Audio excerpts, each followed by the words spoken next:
Сәлем достар, бүгін қандай тамақ жасаймын деп ойланып отырсаңыз, осы сұрпаны жасап көріңіз. Дәмі ерекше болып шығатын, отбасы мүшелерінің барлығына ұнайтын дәмді ас болып шығады. Міндетті түрде видеоның соңына дейін қарап, каналға тіркеліп, лайк басып, қоңыраушаны басып кетуді ұмытпаңыз. Ал жасауға кірісеміз. Ең алдымен қызып тұрған қазанымызға майымызды құйып, етті қуырамыз. Менде сиыр еті.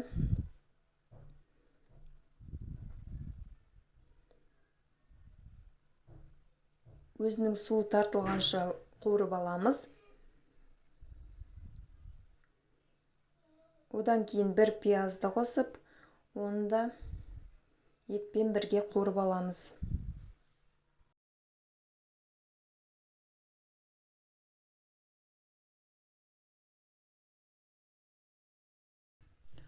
Енді 2 тісше сарымсақты, яғни чеснокты ұсақтап турап, немесе осындай ұсақтағыш құралмен етімізге қосып, оны да қуырамыз.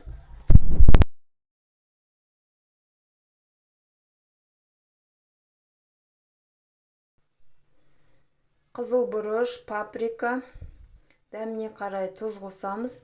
Мен жарты ас қасық тұз қосамын. Барлығын араластырып қуырып аламыз.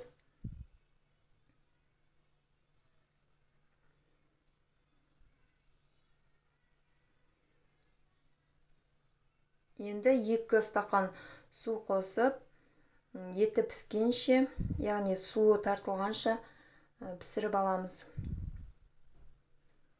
Оған дейін қамырын жасауға кірісеміз.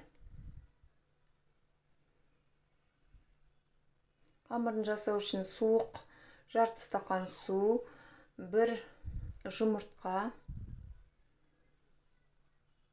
тұз,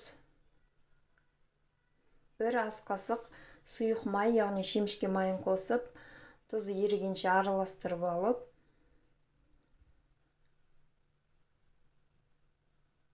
ұн қосып барынша қаттылау етіп қамыр илейтін боламыз.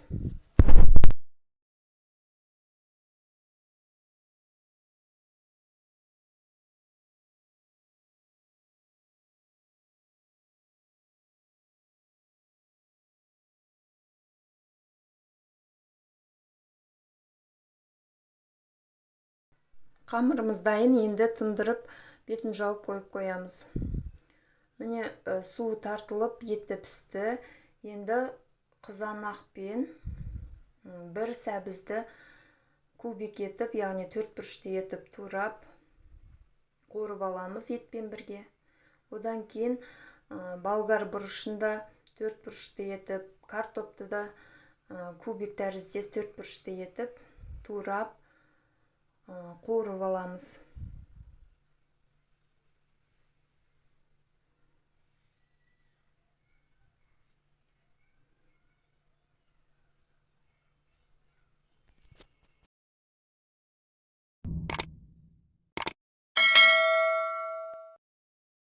Бес минуттай қуырғаннан кейін үстінен қайнап тұрған суымызды құямыз. Енді баяу отқа қойып, картобы піскенше қайнатамыз. Оған дейін тынып тұрған қамырымызды жаюға кірісеміз.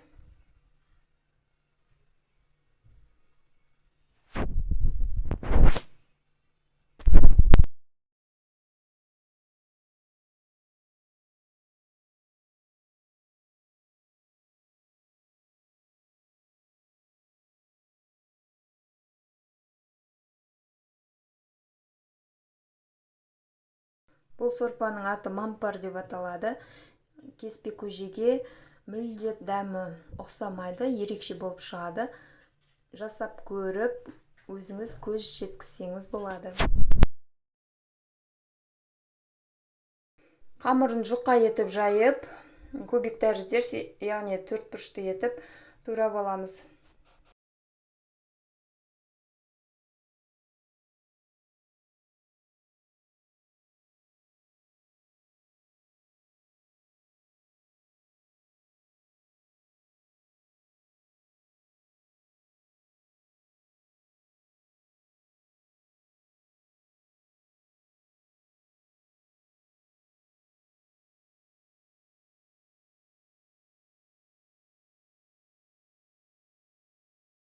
Қамырымызды барынша қатты етіп илесек, осындай қолға жабыспайтын тамаша болып шығады.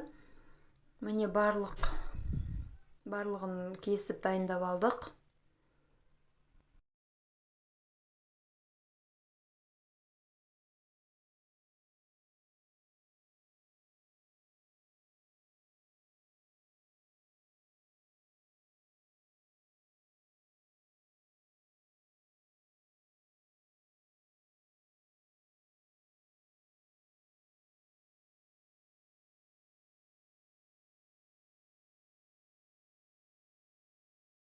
Сорпамыз 10 минуттай қайнады. Енді қамырымызды салып, тағы да 5 минуттай пісіріп аламыз.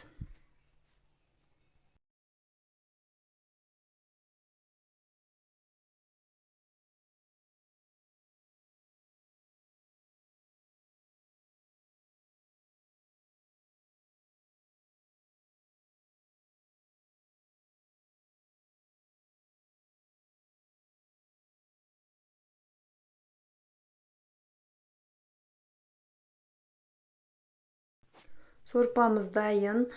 Кез келген өзіңізге ұнайтын ас көк немесе көк пиязды бетіне сеуіп ұсынсаңыз болады. Осындай қою, өте дәмді сорпа шығады. Дәмі деген енді ерекше.